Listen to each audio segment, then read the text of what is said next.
জাতীয় নির্বাচন তো আরো বড় একটি নির্বাচন যতই ঘনিয়ে আসে ততই কিন্তু রাজনীতির মাঠ আরো বেশি উত্তপ্ত হয়ে ওঠে। জাতীয় নির্বাচনের ক্ষেত্রে কি ধরনের পরিস্থিতি সৃষ্টি হতে পারে? কারণ বর্তমানে যে আইন শৃঙ্খলা পরিস্থিতি রয়েছে সেক্ষেত্রে কি জাতীয় নির্বাচন সুষ্ঠু এবং নিরপেক্ষ হওয়ার কথা বলা হলেও এরকম নির্বাচনের একটি পরিবেশ সৃষ্টি করা যাবে কিনা?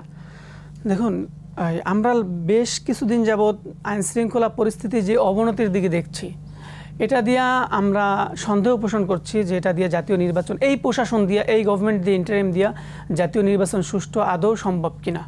কারণ আপনারা দেখেছেন প্রত্যেকটা জায়গায় এই প্রশাসন, এই ইন্টারিয়াম, এই স্বরাষ্ট্র উপদেষ্টা ব্যর্থ। চট্টগ্রামে দেখেছেন আপনারা ছাত্রদের উপর কী ধরনের নির্মম অত্যাচার চালানো হয়েছে।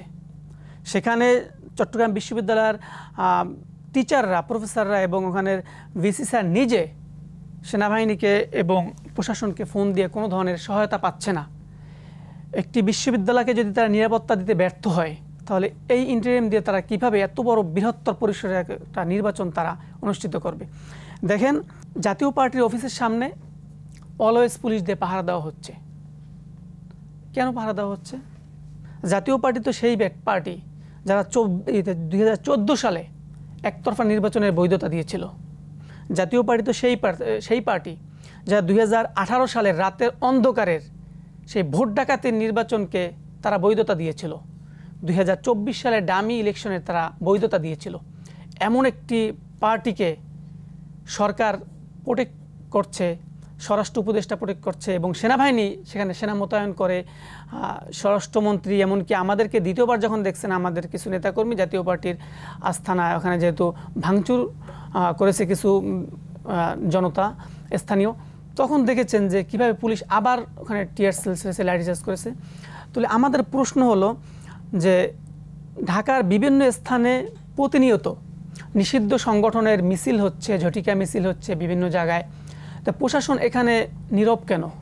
প্রশাসনের ইন্ধন ছাড়া কিভাবে ঢাকার মতো জায়গায়, পল্টনের মতো জায়গায়, গুলিস্তানের মতো জায়গায় ছাত্রলীগের মতো নিষিদ্ধ সংগঠন মিছিল করে, সেখানে তারা অ্যাকশনে যেতে পারে না, সেখানে তারা মুভ করতে পারে না।